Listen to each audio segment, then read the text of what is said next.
Why choose a Sleep Number smart bed? Can I make my site softer? Can I make my site firmer? Can we sleep cooler? Sleep Number does that. Cools up to 8 times faster and lets you choose your ideal comfort on either side. Your Sleep Number setting. It's the Sleep Number biggest sale of the year. All beds on sale, up to 50% off the limited edition smart bed. Limited time. All Sleep Number smart beds offer temperature solutions for your best sleep. Check it out at a Sleep Number store or sleepnumber.com today. Now, The Hunt Palmer Show. Waiting to rise again. You're listening to The Hunt Palmer Show. Brought to you by Corks, Cajun Fried Fish and Shrimp on 104.5 ESPN Baton Rouge. This is the moment you've all been waiting for. Locking down the middle of the day. Live from the Mercedes-Benz of Baton Rouge studio. This is Hunt Palmer.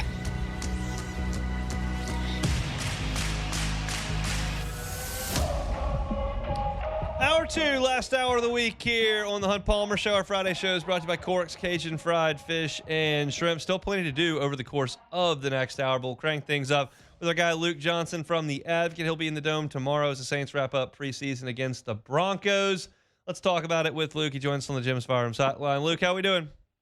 Doing great, man. I'm finally back in my house after like 5 days with no AC in my house, so setting up to be a good weekend.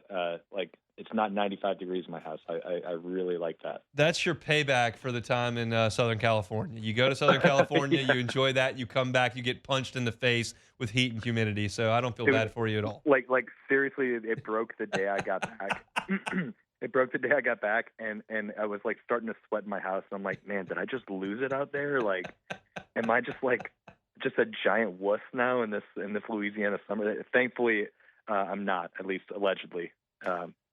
We'll find out over the next week or two. Reportedly. All right. We'll be in the Dome. The air conditioner will work in the Dome tomorrow. I'm confident of that.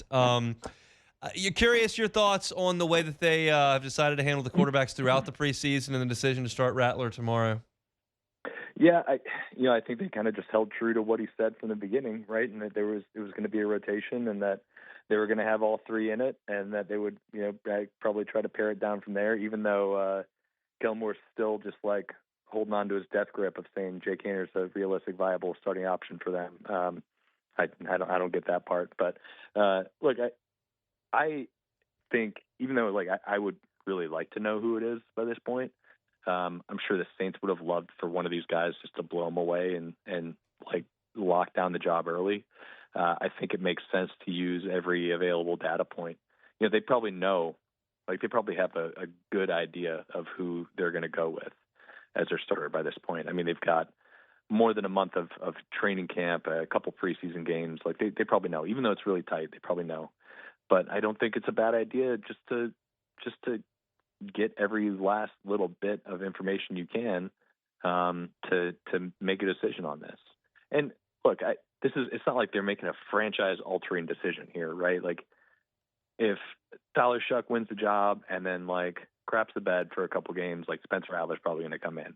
If Spencer Rattler wins the job, I can almost guarantee that at some point Tyler Shuck is going to start football games for this team because they need to see what they got in him.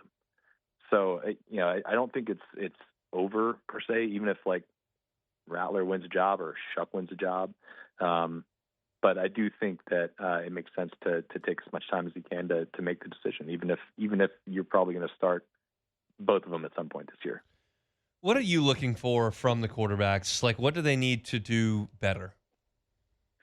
Well, I think for me, with Shuck in particular, I think it's just playing on time, and when things do get hairy in the pocket, just to stand in there and make plays.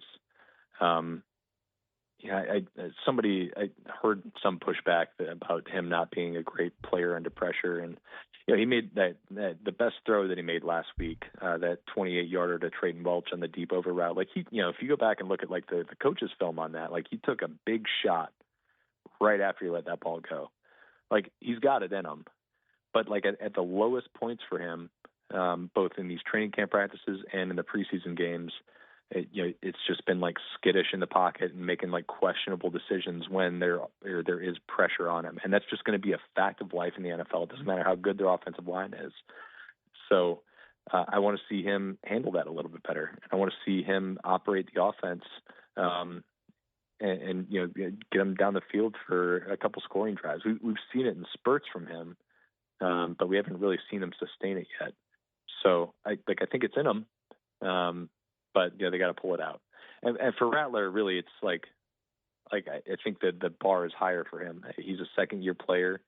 He doesn't have nearly as much invested in him by the Saints as they do in Tyler Shuck. So he's got to really go out and show that he's the guy. And I think this is important for him, even if what I'm saying is true, and at some point they do go to Spencer Rattler, or to Tyler Shuck at some point in the season. It's important for him to show what he can do in these games, when everybody's watching. Because if he doesn't win this job here, he's playing for another job down the line somewhere.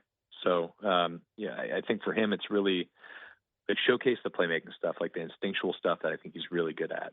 But also show that he can play within rhythm, on schedule, getting the ball out quickly when it needs to come out quickly. That's a big thing for me, because I think the playmaking stuff is obvious and it's evident, but he needs to get better at all the small quarterback detail stuff. Who are they going to throw to tomorrow? I mean, I think it's going to be everybody but Devon Vele. Kellen Moore came out and said he expects his starters to play, and I think that has to include Olave and Shaheed, even if it's only for a series, right? You got we saw what those guys looked like with Tyler Shuck. I think you got to give Spencer Rattler the opportunity to throw to them. Yeah. Same thing for Alvin Kamara has not played yet this preseason. I expect him to get a little bit of work. Juwan Johnson's only played in one game. You expect him to get a little bit of work. I think when he says I expect the starters to play, I think he means all of them, and not for a whole half. But I think they need to get some work in before the regular season. You got to at some point be willing to risk a little bit with these guys, especially the Saints are not they're not a team that's got these big Super Bowl aspirations before the year. They're trying to prove people wrong about some things. So I think they've got to have at least some semblance of how these guys fit on the field together, even if it's just a little bit. What's the timetable? Assumed role for Vele? Obviously he shows up yesterday. So what do they have in mind for him? Yeah, I think the ideal role for him is somebody who's going to be on the field for a lot of those three wide receiver sets. This probably pushes Brandon Cook's role back a little bit. But a lot of routes out of the slot. But they're going to move him. They're going to move him all over the field, but I think the majority of what he's going to run is out of the slot. And hopefully he's a guy who can give them some contested catchability on third down, somebody who can move the chains. Because as much as I love Rashid Shaheed and Chris Olave and what they can do together, and a lot of people love them, not exactly the guys you want to be living with when it's 3rd and 5 and you got press coverage. And there's defensive backs sticking all over him because they know what's coming and where the yard marker is and all that stuff. Because you could throw a 50-50 ball to Michael Thomas and it became more like an 80-20 ball. Yeah. And I think Vele gives them a little bit more of that. He's 6'5" and 215. He's got 6 inches on these guys and 20 pounds on him. He's big, and his whole game is not separation. It's beating guys to the ball. And I think back on that. There's a play in last week's game where it's 3rd and medium, 3rd and 5 or 6, and Shuck tried to hit Olave on a corner route. Olave had maybe a yard of separation, but Shuck tried to throw the ball over the coverage and it went over Olave's head. And that's those types of plays are where you could use somebody who's 6'5". Where it doesn't matter if he's got a 5'11" corner draped all over him because he's way bigger than him. He can box him out and get to the ball. And they haven't had that since Mike Thomas injured his ankle in week 1 of the 2020 season. So it's been such a huge need for him. I don't like sending a 4th round pick away to a guy for a guy who was a 7th rounder last year, who's turning 28 in December. I don't like that, but they really have needed to address this specific role on their offense. Not just this whole offseason, but really for years. And they just haven't done it. They finally did it. So I'm eager to see what it looks like with Olave and Shaheed playing with a guy like that. Are any of the running backs running for their jobs tomorrow? Yeah, I think so. I mean, look, I feel obviously AK is like write it down a Sharpie lock for the team, no doubt about that, right? I think Kendre Miller's pretty close to that.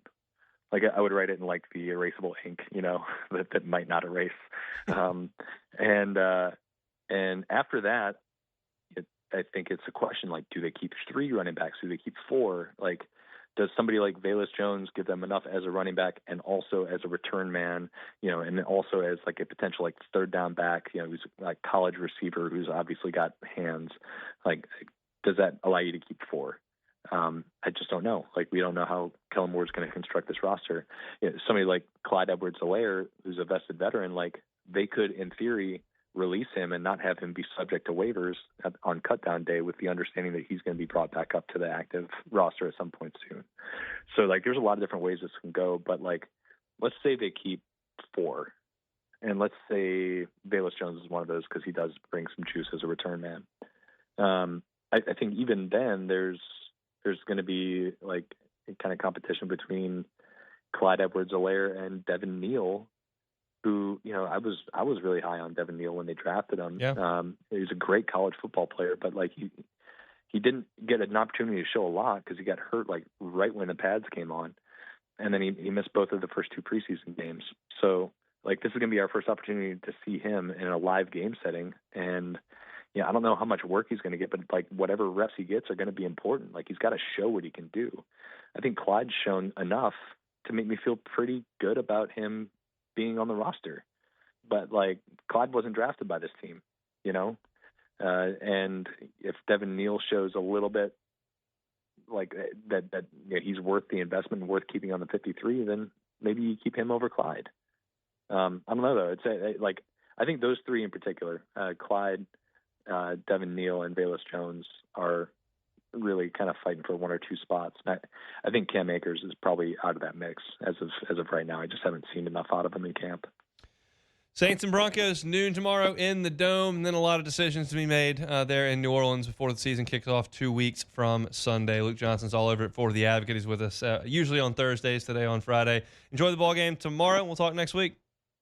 Yeah, we couldn't talk yesterday because we were blood enemies with the Brewers and Cubs thing going on. So I don't want to talk about it at all.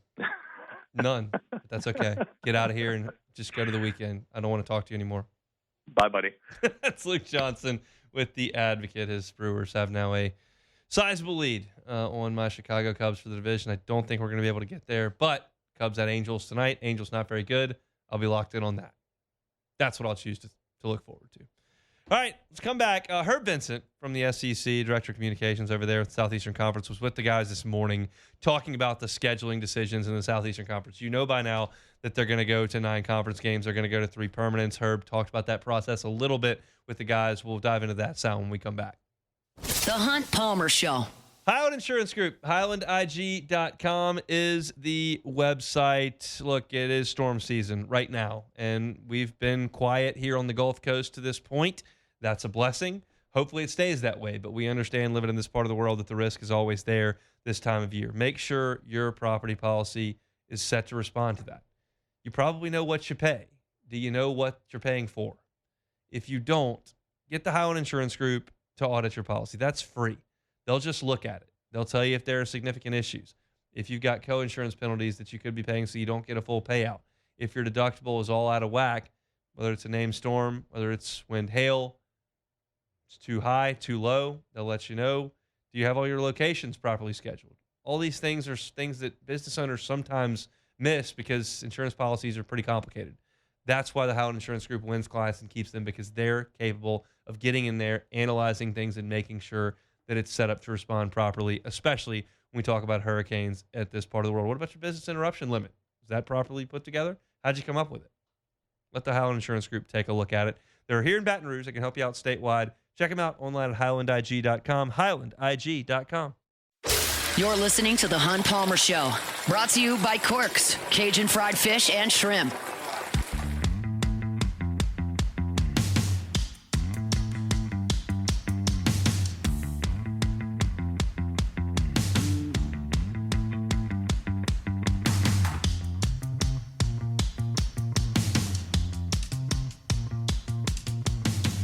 So yesterday, as I was going off the air early in Matt's show, the SEC announced that they were going to go to 9-game schedule. This was always inevitable. Why?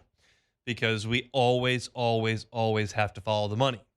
And when programs and athletic departments are going to have to share $20 million with their athletes, and that number is going to increase over time, they have to find more revenue. Where's the easiest place to find more revenue? TV. What does TV want? Good football.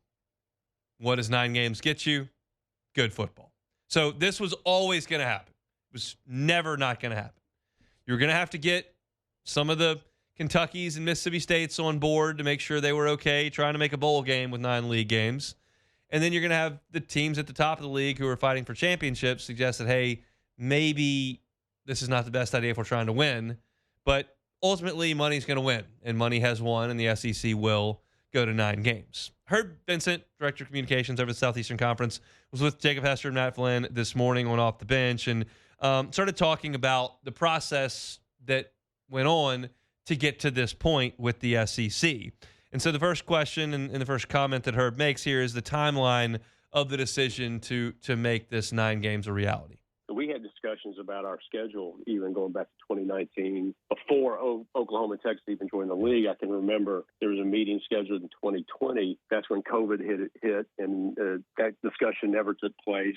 And so then Oklahoma and Texas joined the league, and I think there's a natural progression that when a conference expands, you talk about adding games to the schedule. But the initial discussion about adjusting our schedule emanated from talk about wanting our student athletes and our fans to be able to see more teams from around the league. You know, in the old divisional days, you only saw a couple of other teams from other divisions, rarely, because they did not rotate through your schedule very often. Bringing it up to this year's spring meetings, I think we had some healthy discussions there, a lot of discussions between the ADs themselves, separately with football coaches, together football coaches and athletics directors, and then conversations just continued after that. So I think it was an important announcement yesterday. I think it was a look to the future for our athletics directors and our presidents and chancellors, and I think it's good for SEC fans. So that's the conference's thought on that, and I don't have a huge disagreement with it. What everyone now wants to know is, okay, you're telling me there's 3 permanents. Who's making that call, and how are you doing it? And this goes back to the scheduling thing when Oklahoma and Texas came in. I would once again rather be a fly on the wall for that discussion and that determination than I would if you gave me a ticket to Georgia, Texas this year on the 50-yard line. Like, I want to hear this discussion. And Herb talked about how they're going to go about figuring out 3 permanent opponents for all 16 teams. You know, some of it has to do with rivalries, and part of this structure, which is a 3 annual opponents, 6 rotating opponents, was to maintain some of those traditional rivalries. I think people know who those rivalries are. Then there's, you have schedule balance as much as you can. You don't want to load up one team with too many difficult annual rivals. There's geography involved. I think there's a number of different things, and so that'll play out as we go through it. And certainly there's discussions with the schools as well. I love this because it gives me a mental image, and it's vivid, of the folks sitting in this room going, okay, we know Vanderbilt, Kentucky, and Mississippi State stink, and we know Bama and Georgia and Texas are good, and we know, like, Missouri's hit and miss, and we know Tennessee's kind of hit and miss, but LSU and Auburn are good, and A&M's usually pretty good. Like, you have to literally say that out loud. When you talk about the Major League Baseball schedule, you're just scheduling everybody based on parameters of you have to play your division this many times, you have to play the teams in your league that aren't in your division this many times, and the teams that are in the other league this many times. When you're in the NFL, well, you play your division twice, and you play this division from the NFC, and you play this division from the AFC, and then you play the other teams that finished on your plane. And so there's a set parameter. This is just a perception of how good programs are.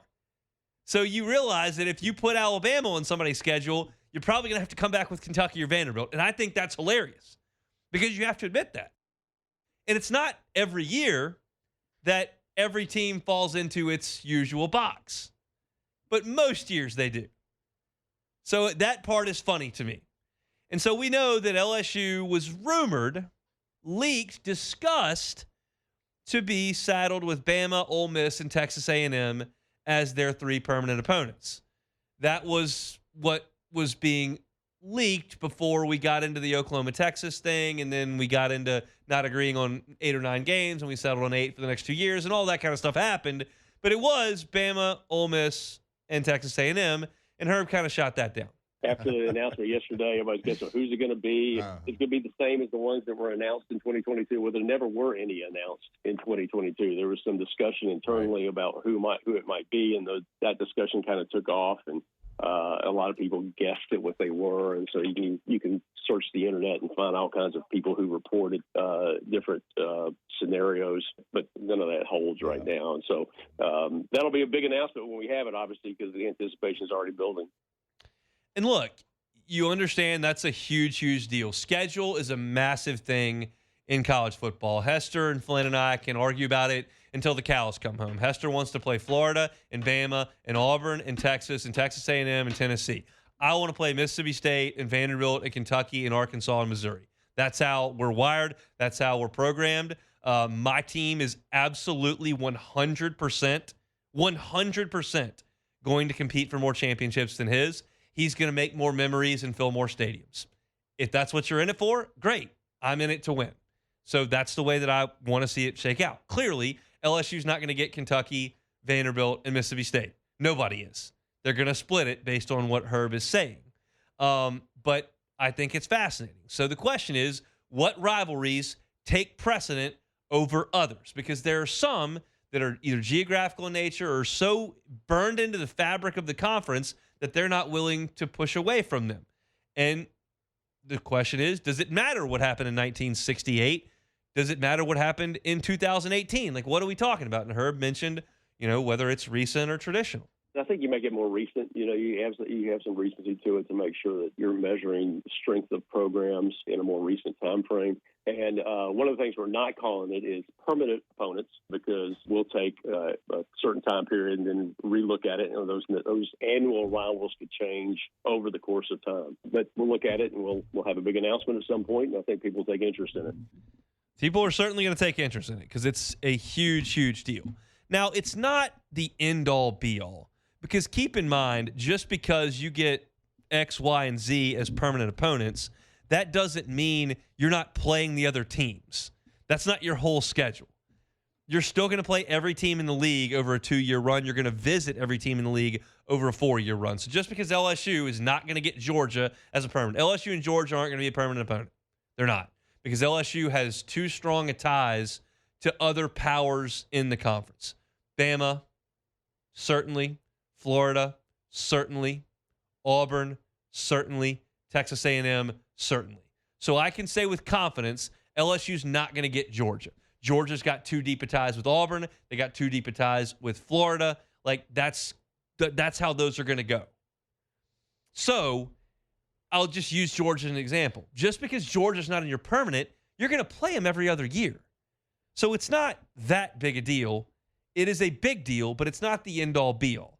If you were determining what 8 teams you were going to play every single year, that would be a big deal. If you were determining, like, the COVID year, we had that SC Network reveal where you were adding 2 league games. LSU got Missouri and Vanderbilt, by the way. They lost to Missouri. But that's a big deal because it's 1 year, here's what we're doing. This is an annual thing that's going to roll over. And Herb says we're going to evaluate things every so often to make sure that we don't get completely out of whack. So I'm fascinated by it. You understand my feeling in it. I'm okay with going to 9 games. The playoff's going to get expanded, and we're going to get to a point, as we all know, where LSU is not going to play nickels anymore. Like, we're going to get there. We're not there yet, and the SEC is still going to have 2 free games. You're going to have your 9 league games, then your 1 Power 4 non-conference game. Then you'll have 2 freebie games, and you'll beat them by 70. But I'm just endlessly fascinated by how they're going to separate this out with the 3 permanents. I think there's a reasonable chance. We already know that it's Texas A&M, Ole Miss, and Alabama, and I think that's a reasonable draw for LSU. If you just sit here and try to evaluate it on its face, A&M has never figured it out. They're just a better-than-average program. Ole Miss is limited in the resources that they have. They're pretty good right now, or they have been the last 4 years. Will they be this year? We'll see. But over the course of the next 10, okay, they're probably top half of the league, right there with A&M. And then Bama has been a power, but they've got a new coach now, and that can go away. Do they have Urban Meyer taking over for Spurrier, or do they have Ron Zook right now? I don't know. But I think that those three is a reasonable draw. You don't have two superpowers. It's not getting one over easy on the SEC by having Mississippi State and Vanderbilt every year. I think it's reasonable. And I have plenty of dislike for all three of those programs, so that checks out as well. But if you're asking me, I'm not going to suggest that LSU gets Florida, Alabama, and Auburn as permanents. I think that is banging your head against a wall like a goofball. I won't be doing that. I'll take a little bit of an easier route. Thank you. All right, that's SEC scheduling talk. LSU's going to be in Tiger Stadium tomorrow for their final scrimmage. I'll tell you what I'll be looking for next. The Hunt Palmer Show. One Bath and Closets. OneBathAndClosets.com is the website. David Duvall and his team, 30 years redesigning and remodeling bathrooms and closets. Safety is a big, big deal. I talked to David back on Tuesday when we went to breakfast about whether or not they're still seeing a lot of folks who want to get these projects done. And he's like, yeah, it's a big deal. If you've got an aging person in your life, loved one of yours that you'd like to make sure you've mitigated against the risk that could be presented in the bathroom, put non-slip floors in, put guardrails in, put walk-in tubs in, put showers with a bench in. All these things can mitigate against the risk of significant issue in the bathroom. David and his team do it all the time. Have that free consultation. David will tell you what he can do for you. We'll sit down, go through it. If you want to talk pricing and finances, he can do that as well. Look, 0% up to 18 months if you qualify for that financing. It's same as cash. It's David Duvall and One Bath and Closets. Check out the website, onebathandclosets.com. You can see pictures of that great work, and you can get that free consultation today. It's One Bath and Closets. Find them online, onebathandclosets.com. This is the Hunt Palmer Show, brought to you by Corks, Cajun fried fish and shrimp.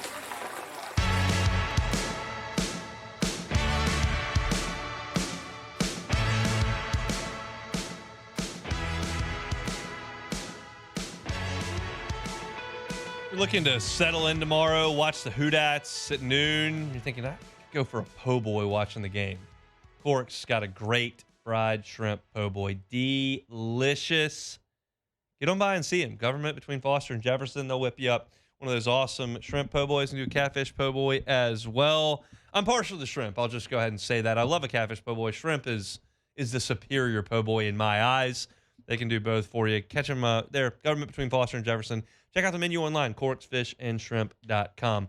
All right, as I've said many times this week, I'm so appreciative. I'm so excited to go inside Tiger Stadium on Saturday night and watch this LSU team get some work in under the lights. I just think that's such a gesture by the football program, by Brian Kelly, Sports Information, and everybody to allow us to cover that. I think it's great for you, the fan.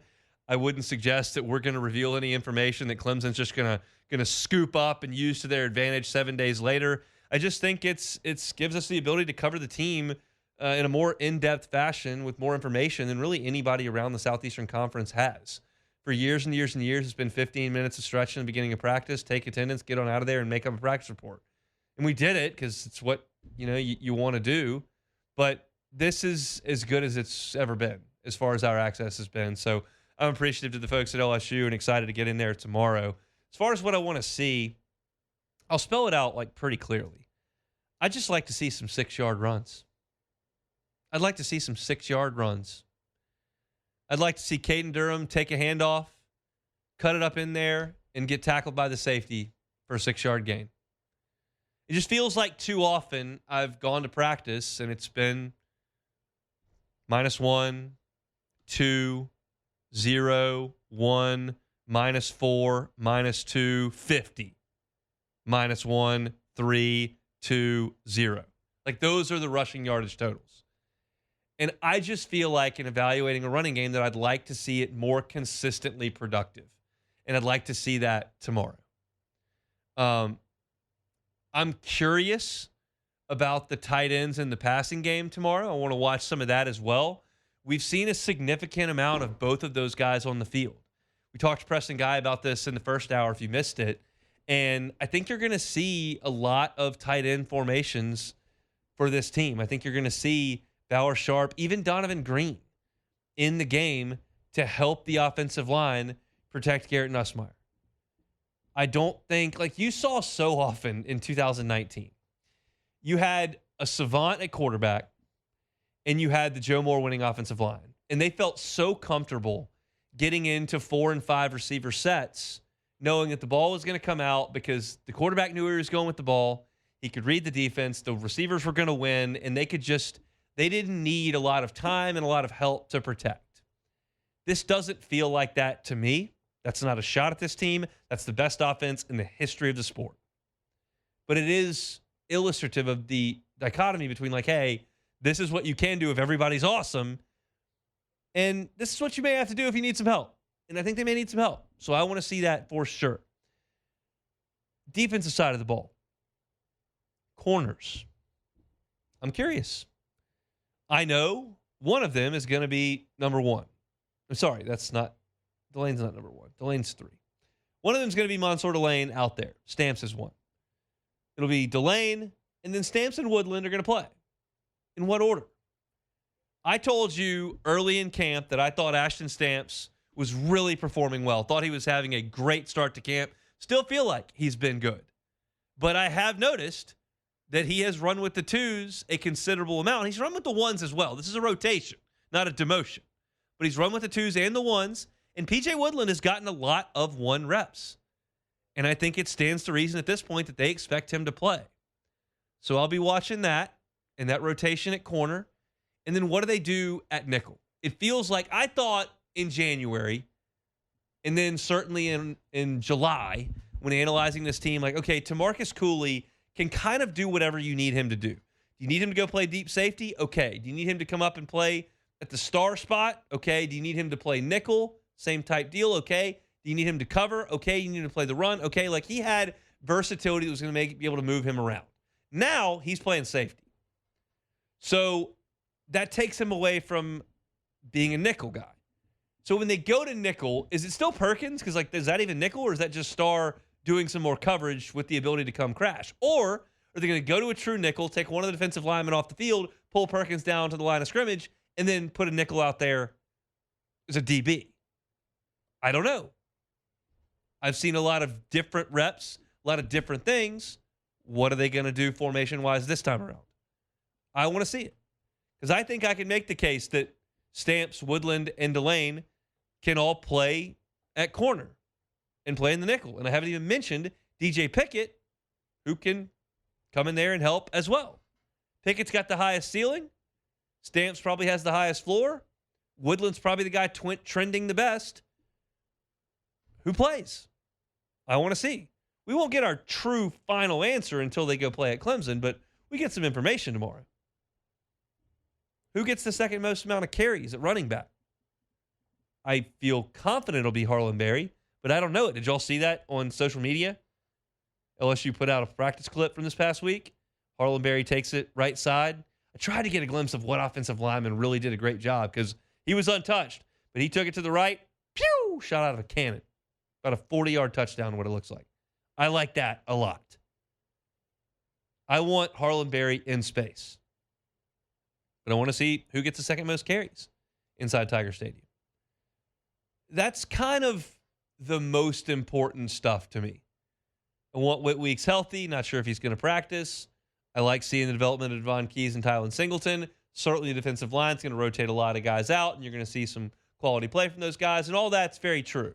But if you're looking at, like, the things that I'll be pointed at, consistent running game, pushing the pile forward, getting 4, 5, 6, 7 yards, tight ends, how do they line up? What do they ask them to do? How many are on the field at once? How are we going to rotate the DBs, corner, nickel? What happens there with the star and the nickel and the safety? And then second team running back. Like that's kind of my dance around the field. And I feel like we're going to get a pretty good look. I don't think they're going to go into Tiger Stadium and have the entire media show up in the press box to scrimmage for 20 minutes. Like, this feels like it's going to be an hour and 15 minutes that we're going to get a look. And we'll be able to chart plays, and we'll be able to post things after it's over. And I feel like, as I told you all earlier this week, that I would prefer for my ability to cover the team, the vantage point that we're going to get Saturday night as opposed to what we get on the practice field. I'm just not as capable from field level. There's too many people that are all on the same eye level. Depth perception gets screwed up, and everybody at the line of scrimmage blurs together. I feel like from how high is that up? 90 feet up, 120 feet up? I've got a better chance of identifying what's going on the field. So I'm excited about that. I'm excited to cover it, excited to talk about it on Monday, excited to write about it on LouisianaSports.net, and hopefully they get a good workout in, and then we move into game week.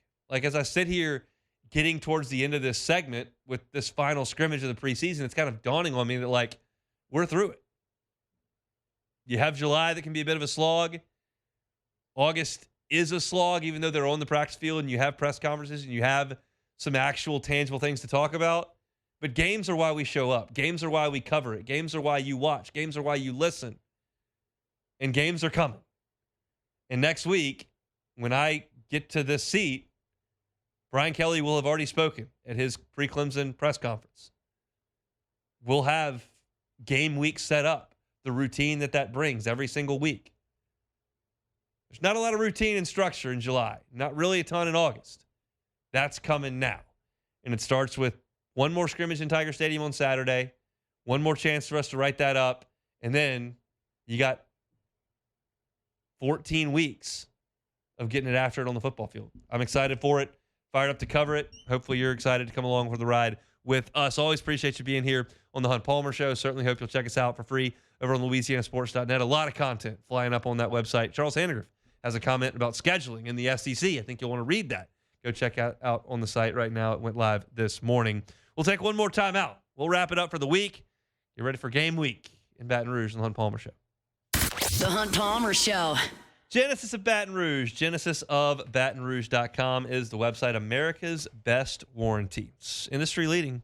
Got the powertrain warranty, 10 years, 100,000 miles. You've got the bumper-to-bumper new vehicle warranty, 5 years, 60,000 miles. You've got the enhanced 24/7 roadside assistance. That's unlimited miles for 5 years. And then you got your complimentary scheduled maintenance. That's 3 years, 36,000 miles, fall free. We like that. Free 99, always good. It's just part of the perks you get from being a Genesis driver, which is an experience. It really is.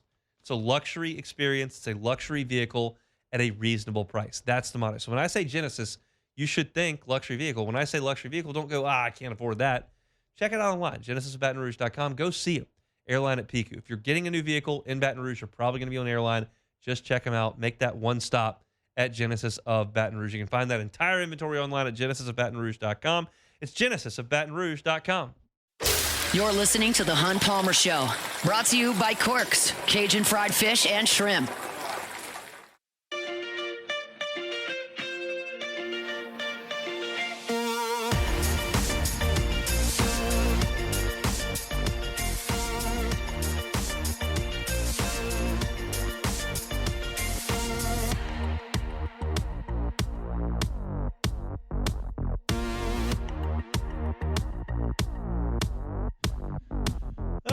Let's wrap it up here. Friday show is brought to you by Corks, Cajun Fried Fish and Shrimp. Appreciate you being with us. Hopefully that work week's in the rearview mirror. If it's not, Matt will get you home here shortly on After Further Review. We've got one more order of business to take care of on this Friday. That is, of course, a little bit of take it or leave it.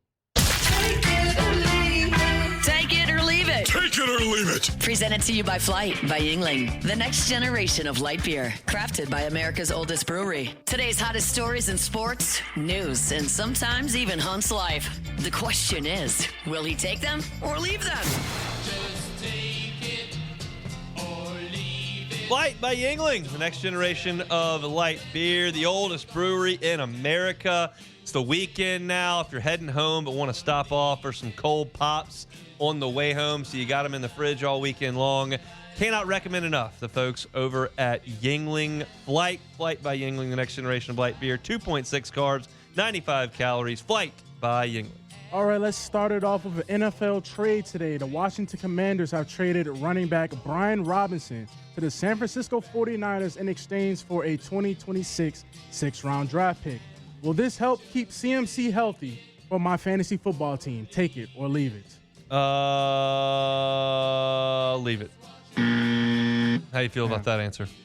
Well, I mean, well, in my defense, he fell to me, so I didn't go That's out my, all right. I Look. didn't go out my means and reach for him. But hey. I'm a little bummed out that Washington has parted ways with a really good running back. I mean, you've got Austin Eckler, and then I'm looking at the depth chart. You got Ja'Cory Krosky-Merritt. That's the guy they've been high on. Yeah, Jeremy McNichols, and then Chris Rodriguez, who's from Kentucky. I remember him. But look, Brian Robinson, heck of a player behind Eckler. I would have liked to have him around. Maybe Jaden's a Superman. He can do whatever he wants on his own. But it's a bummer that that's all you could get for him. It's just a six-round pick that probably never helps you. But we'll see. Especially he's been pretty productive to say. Yes. He's been pretty productive. So I think he could take a couple treads off McCaffrey's his tires. So this is where this one gets very interesting. Former Pistons guard Malik Beasley is no longer a target of the federal gambling investigation conducted by District of New York. Beasley, who was coming off a career season, was looking at north of $40 million payday in free agency, but couldn't sign anywhere because he was being investigated. How would you be able to recover after missing out on $40 million for no reason? Take it or leave it, Hunt. I'll leave that. I wouldn't be recovering from that. Well, I mean, if you didn't take everything I have currently, I would just keep on going the way I am. But it's not as if I would like to have $40 million is essentially the issue here. And if I didn't get that for no reason, I would imagine there'd be a lawsuit involved. Like if they don't. I mean, the money's dried up now. Free agency's over. Yeah. So it's like the window's gone.